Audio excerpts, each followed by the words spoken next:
everyone. I am hoping that you all are doing well and having a great wonderful day. तो इस वाली video में हम chapter 10 algebraic expression of class 7th start करने वाले हैं। सबसे पहले हम इसका इंट्रोडक्शन पढ़ेंगे, जिससे कि हम आगे के जो इसके क्वेश्चंस होंगे वो हम सॉल्व करने के लिए हमें हेल्प हो सके, वो हम समझ सकें। It will be helpful for understanding and for solving the questions of this chapter. तो सबसे पहले हमारा यहाँ पे मैंने लिखा है x+7 = 11। अब ये क्या है, जब हमने चैप्टर नंबर 4 पढ़ा था उसमें हमने इक्वेशंस पढ़ी थी। इक्वेशन मतलब जहाँ पे बीच में क्या आता है, इक्वल का साइन आता है। लेफ्ट हैंड साइड होती है, एक राइट हैंड साइड होती है, एंड बीच में इक्वल का साइन आता है। अब जो साइड होती है जिसमें हमारे x, y, z या फिर कोई भी हम जो भी अल्फ़ाबेट लेते हैं A, B, C, X, Y, Z ये आता है, जो वाली साइड होती है। जैसे यहाँ पे x+7, तो ये वाली साइड, खाली इस साइड को जब हम लिखेंगे x+7, ये क्या होती है, एक एल्जेब्रिक एक्सप्रेशन। अब एल्जेब्रिक एक्सप्रेशंस क्या होती है, हमने ये चीज़ तो सीख ली। अब एल्जेब्रिक एक्सप्रेशन कैसे बनती है। एल्जेब्रिक एक्सप्रेशन जो है उसके अंदर सबसे पहले हमारे दो टर्म्स आती हैं। सबसे पहले क्या आता है, variable, those whose value is not fix, वो वैल्यू जो फिक्स नहीं है।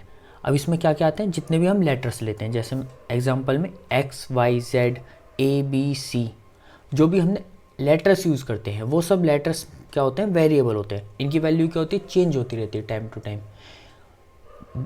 The value of variable is not fix. अब इसके बाद आता है हमारा कांस्टेंट। कांस्टेंट क्या होता है, हुज वैल्यू इज़ फिक्स्ड, और वो चेंज नहीं होती है, and doesn't change. For example 10, -14, 999, 999, और जितने भी हमारे नंबर्स होते हैं ये सब क्या होते हैं हमारे, this all numbers are constant. ये सब नंबर कांस्टेंट होते हैं, इन सब नंबर्स की वैल्यू चेंज नहीं होती, बट वेरिएबल्स की हमारी वैल्यू चेंज होती है। अब इसके बाद आता हमारा algebraic expression. Algebraic expression, when we use the operation of addition, subtraction, multiplication and division to combine variable and constant. जब भी हम वेरिएबल्स को और कांस्टेंट को कंबाइन करते हैं, कैसे कंबाइन करते हैं, एल्जेब्रिक एक्सप्रेशंस बनाने के लिए, और क्या यूज़ करते हैं वहाँ पे, मैथमेटिकल ऑपरेशंस यूज़ करते हैं। मैथमेटिकल ऑपरेशन क्या होते हैं, multiplication, division, addition and subtraction. तो ये हमारे मैथमेटिकल ऑपरेशंस जब हमने यूज़ किए और वेरिएबल कांस्टेंट को हमने एक साथ लाए, कंबाइन किया, तो हमारी जो एक्सप्रेशन बनती है वो क्या होती है, एल्जेब्रिक एक्सप्रेशन। अब एल्जेब्रिक एक्सप्रेशन सब मैंने यहाँ पे एक एग्जांपल लिया, 6xy। अब 6 एक हमारा कांस्टेंट है, x और y ये हमारे दो वेरिएबल है। अब ये कैसे कंबाइन हुए, मल्टीप्लिकेशन से, प्लस यहाँ पे कौन सा ऑपरेशन आ गया, एडिशन का। फिर क्या आ गया, 5 is a constant and x is a variable. और 5 एंड x ये कैसे जुड़े हुए हैं आपस में, कैसे कंबाइन हुए हैं, ये मल्टीप्लिकेशन से। ये भी एक अलजेब्रिक हमारा मैथमेटिकल ऑपरेशन है। Then another operation is addition. और उसके बाद क्या है हमारा, 9 क्या है, कांस्टेंट है, और 9 किसी चीज़ के साथ नहीं जुड़ा हुआ, तो 9 कैसे जुड़ा हुआ, एडिशन के साथ। इन पूरी, अब ये सब मिलकर क्या बनाया है, एक हमारा एल्जेब्रिक एक्सप्रेशन। अब इसमें वेरिएबल क्या क्या है, x क्या है यहाँ पे, x की वैल्यू चेंज हो सकती है, x यहाँ पे भी, x यहाँ पे भी है, तो हम x को एक ही बार लिखेंगे, वेरिएबल इज x। और y, अब इस वाली इक्वेशन में, इस वाली एक्सप्रेशन में सिर्फ x और y इसी की वैल्यू चेंज हो सकती है ना, तो वेरिएबल में क्या है, x और y। अब कांस्टेंट क्या क्या है, 6, 5 और 9। बट 6 हमारा किसके साथ जुड़ गया, एक वेरिएबल के साथ जुड़ गया विद साइन ऑफ मल्टीप्लिकेशन। अब मल्टीप्लिकेशन के साइन के साथ जुड़ गया तो हमारी अब x और y दोनों के साथ जुड़ा हुआ है, तो ये हमारा कांस्टेंट में काउंट नहीं होगा। ऐसे ही यहाँ पे 5x सॉरी 5x, अब 5 भी किसके साथ जुड़ गया, एक वेरिएबल के साथ जुड़ गया। अब सपोज करो x की वैल्यू 1 है, देन इस जगह की वैल्यू क्या हो जाएगी, 5 × 1 = 5। बट x की वैल्यू 2 हो गई, तो ये 5 मल्टीप्लाई 2 10 हो जाएगा। मतलब 5x की वैल्यू कांस्टेंट नहीं है ना, 5x की वैल्यू x के ऊपर डिपेंड है। बट 9 ये किसी चीज़ के साथ मल्टीप्लिकेशन में नहीं है, ना ही डिवीज़न में है, इसकी वैल्यू हमारी किसी चीज़ के ऊपर डिपेंड नहीं हो रही। तो 9 क्या है हमारे यहाँ पे एक कांस्टेंट है। 9 is a term which is constant. Now अब इसके बाद आता है हमारा terms. The terms are added और सब्ट्रैक्टेड इन एन एक्सप्रेशन। अब एक एक्सप्रेशन, जैसे यहाँ पे एक एक्सप्रेशन है 6xy + 5x + 9। अब इसमें हमारी एडिशन से, या फिर यहाँ पे अगर हमारा सब्ट्रैक्शन का साइन होता है, तो ये जब ये एक दूसरे से सेपरेट होते हैं एडिशन या फिर सब्ट्रैक्शन से, तो वो क्या होती है, एक हमारी इंडिविजुअल टर्म होती है। जैसे यहाँ पे एक टर्म क्या है हमारी 6xy, और एक टर्म क्या है हमारी 5x, और एक टर्म क्या है हमारी 9। ये हमारी क्या हुई, टर्म्स हुई। अब टर्म्स के हमारे फैक्टर्स करे जाते हैं, फैक्टर्स ऑफ ए टर्म। अब सपोज करो यहाँ पे एक टर्म है हमारी 6xy, तो ये किस किस टर्म से बनी हुई है। अब 6x and y, 6 × x × y। अब 6 हमारा किस में ब्रेक हो सकता है, 3 × 2। तो इसके क्या क्या फैक्टर्स हो गए, 3, 2, x and y। These are the factors of the term 6xy। अब एक टर्म हमारी 5x, 5 कैसे ब्रेक हो सकता है, 5 में 5 और ब्रेक नहीं हो सकता। x कैसे ब्रेक हो सकता है, x में। तो 5x का क्या फैक्टर्स हुए, 5 एंड x। इसका हमारी क्या है टर्म 9, 9 तो ऑलरेडी किस में होता है, 3 × 3। तो 9 के क्या फैक्टर्स हुए, 3 × 3। अब सपोज करो एक हमारी टर्म है, फॉर एग्जाम्पल एक हमारी टर्म है यहाँ पे 5x²। अब 5x² कैसे ब्रेक होता है, 5 तो 5 में ही रहा, x², that means x and multiply x। तो हमारे ये किस में ब्रेक हो, 5 × x × x। अब आते हैं हमारे कोफिशिएंट। कोफिशिएंट हमेशा वेरिएबल के साथ होंगे, वेरिएबल के साथ 6xy। अब यहाँ पे xy हमारे दो वेरिएबल हैं, इसके साथ क्या है 6। तो जो भी वेरिएबल के साथ का कांस्टेंट टर्म होती है, 6 इज कोफिशिएंट। 6 जो है वो xy का कोफिशिएंट है। अब 5x, x के साथ क्या है हमारा 5, 5 इज कोफिशिएंट। तो इतना आपको समझ में आया।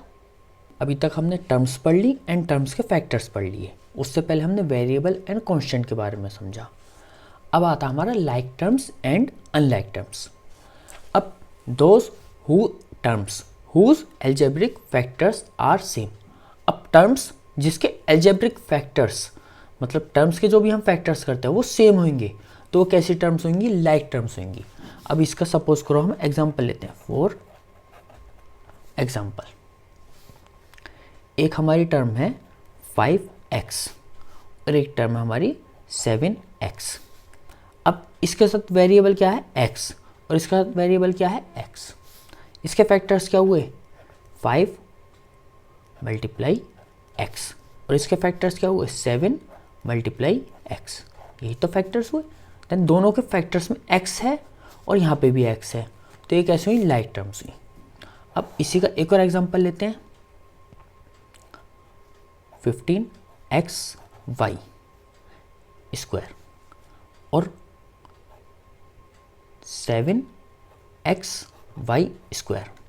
अब वेरिएबल क्या है xy², यहाँ पे भी वेरिएबल क्या है xy²। जब भी वेरिएबल सेम होंगे दोनों जगह, दोनों टर्म्स में, तो वो टर्म्स कैसी होंगी, हमारी लाइक टर्म्स होंगी। अब इसका आता हमारा unlike terms. Those whose algebraic factors are not same, जिसके एल्जेब्रिक फैक्टर्स सेम नहीं होंगे, वो कैसी होंगी, हमारी अनलाइक टर्म्स होंगी। सपोज करो हमने इसका एग्जांपल लिया। फॉर एग्जांपल ऊपर वाला ही लिख लेते हैं 5x और एक टर्म हमने यहाँ से लिख ली 15xy²। इसके तो 5 मल्टीप्लाई x हुआ, इसका क्या हुआ 5 मल्टीप्लाई 3, 5 मल्टीप्लाई 3 15 बना, एंड x और y का मतलब क्या हुआ y multiply y square y multiply y में ब्रेक होगा। अब देखो क्या बना यहाँ के algebraic expression, 5 multiply 3 multiply algebraic factor 5 multiply 3 multiply x multiply y multiply y। अब यहाँ पे 5 और x तो कॉमन है, बट यहाँ पे y एक्स्ट्रा है, दैट मीन्स y भी कितनी बार है, 2 बार, मतलब y स्क्वायर एक्स्ट्रा है। तो ये टर्म्स कैसी हुई, अनलाइक टर्म्स। जब हमारे उसके फैक्टर्स दोनों में वेरिएबल जो होंगे वो सेम होंगे और उन वेरिएबल्स की पावर भी सेम होगी, तभी वो हमारी लाइक टर्म्स होंगी, वरना वो हमारी अनलाइक टर्म्स काउंट होती हैं। अब इसके बाद आता हमारा मोनोनोमियल्स। मोनोनोमियल्स means an expression with only one term is called monomial. अब मोनोनोमियल मतलब जिसमें सिर्फ एक ही टर्म हो, वो कैसे होगी, हमारी मोनोनोमियल होगी।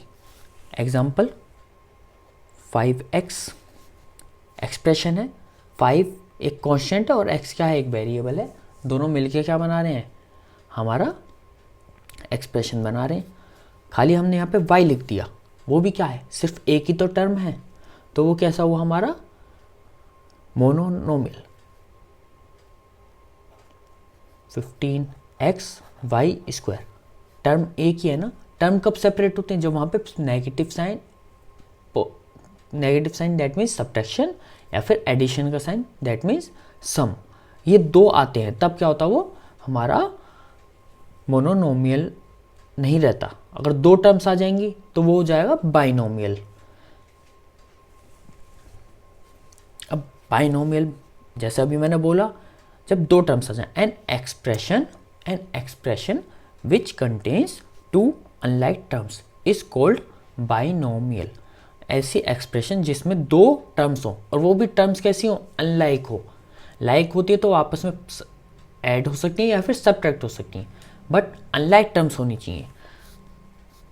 For example 6xy plus 5x, ये क्या हुआ हमारा, दो टर्म्स आ गई और दोनों कैसी अनलाइक हैं। यहाँ पे खाली x है, यहाँ पे xy है, तो आपस में ये ऐड नहीं हो सकती, क्योंकि बीच में ऐड का साइन है, बट ये ऐड नहीं हो सकती because these are unlike terms. और कितने टर्म्स हैं, 1 और 1 2, तो ये क्या हो गया, बाइनोमियल। अब इसका एक और example 25x square y plus 15x y square. अब x और y यहाँ पे, x और y यहाँ पे, बट यहाँ पे x कितने हैं, 2, x की पावर 2 है ना, यहाँ पे y की पावर 2 है, x की पावर 1 है। दैट मीन्स दोनों के जो हमारे एल्जेब्रिक फैक्टर्स होंगे वो क्या हैं, डिफरेंट हैं। That means these both are unlike terms, और अनलाइक टर्म्स बीच में ऐड हो रही हैं, तो ये दो टर्म्स एक साथ आ गई, दो टर्म्स एक साथ आ गई। That means this expression is binomial expression. Now इसके बाद आता हमारा ट्राइनोमियल एक्सप्रेशन। ट्राइनोमियल एक्सप्रेशन क्या होता है, in which there are 3 unlike terms. जब 3 अनलाइक टर्म्स आ जाए तो क्या होता है, वो हमारा वो हमारा होता है ट्राइनोमियल। ट्राइनोमियल में क्या होगा हमारा, एग्जाम्पल लेते हैं, जो हम एक्सप्रेशन लिखते हैं 6xy प्लस 5x प्लस 7। अब ये भी एक टर्म है, ये भी एक टर्म है, ये भी एक टर्म है, तीनों टर्म कैसी हैं, आपस में अनलाइक हैं। अब तीनों टर्म आपस में अनलाइक है, दैट मीन्स तीनों टर्म क्या होंगी, एक साथ ऐड हो रही हैं, ये एक एक्सप्रेशन बना रही है, और इस एक्सप्रेशन में कितने टर्म्स होगी, 3, तो this is a trinomial expression. Another example is 11xy plus 13y square plus 19। xy यहाँ पे y स्क्वायर, यहाँ पे हमारा 19, मतलब तीनों अलग टर्म्स हैं और तीनों कैसी हैं, अनलाइक टर्म्स, और ऐड हो रही हैं, तीनों मिलके एक एक्सप्रेशन बना रही हैं which is an trinomial expression. I hope आपको यहाँ तक का समझ में आया होगा। अब इससे नेक्स्ट वीडियो में हम इस चैप्टर की एक्सरसाइज फर्स्ट को स्टार्ट करेंगे। Thank you very much for watching the video. Video बंद करने से पहले मैं एक और चीज़ बताना चाहूँगा। हमारा एक और होता है पॉलिनोमियल, वो एक्सप्रेशन जिसमें 1 से ज़्यादा टर्म्स हो। दैट मीन्स इसमें बाइनोमियल भी आएगा, ट्राइनोमियल भी आएगा। एक से ज़्यादा मतलब 2 भी हो सकती हैं, 3 भी हो सकती हैं, 4 भी हो सकती हैं, 5 भी हो सकती हैं। in which there are more than one term, वो जिसमें एक से ज़्यादा टर्म हो, वो क्या होती है? हमारी पॉलिनोमियल होती है। तो थैंक यू वेरी मच। और अगर आपका कोई भी डाउट है तो आप कमेंट करके वो मुझसे पूछ सकते